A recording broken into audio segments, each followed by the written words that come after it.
जब मैले तिमीलाई हिजो केरा नफ्याक्नु सिकाएको थिएँ फेरि किन गर्यौ? कानमा हात, कानमा हात। ल त के मायाले भन्दा, हिजो त मायाले भनेको थियो त, किसी गरेर भनेको थिएँ कि मैले म अप एन्ड डाउन गराएँ, मैले कति सिट अप सिट डाउन गराएँ नि।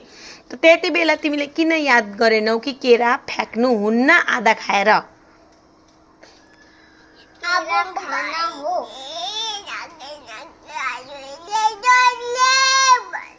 त म बिस्तारै बोलेपछि चाहिँ तिमीले गर्छौ अनि केरा पनि फ्याक्दैनौ?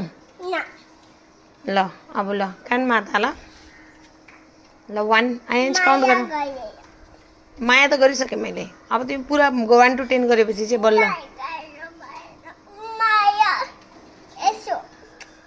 कस्तो कस्तो?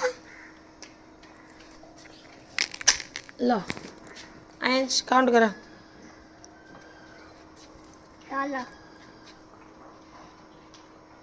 त्यही हो तल। हाँसेपछि यसको मतलब तँलाई चाहिँ अहिले पनि तेरो मस्ती चढ्दै। 1 फेरि तल माथि 2 फेरि तल माथि 3 फेरि तल। किन न फेरि 1 देखि सुरु गर्छु अहिले। 4 हो यो। 4 माथि 4 ल पेन्ट ठिक गर। माथि 5 पेन्ट ठिक गर। यस्तो यो पेन्टबाट देखियो। लु ल फेरि तल माथि माथि हाँस्ने होइन।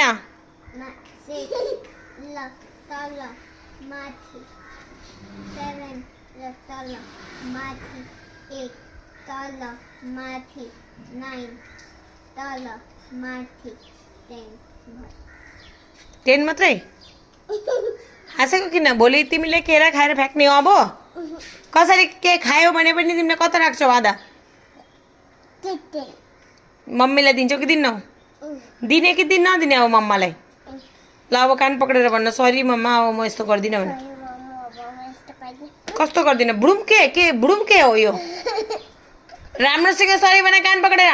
सरी मम्मा बाउ गाइदिन। फेरि बुडुम। सरी मम्मा बाउ गाइदिन।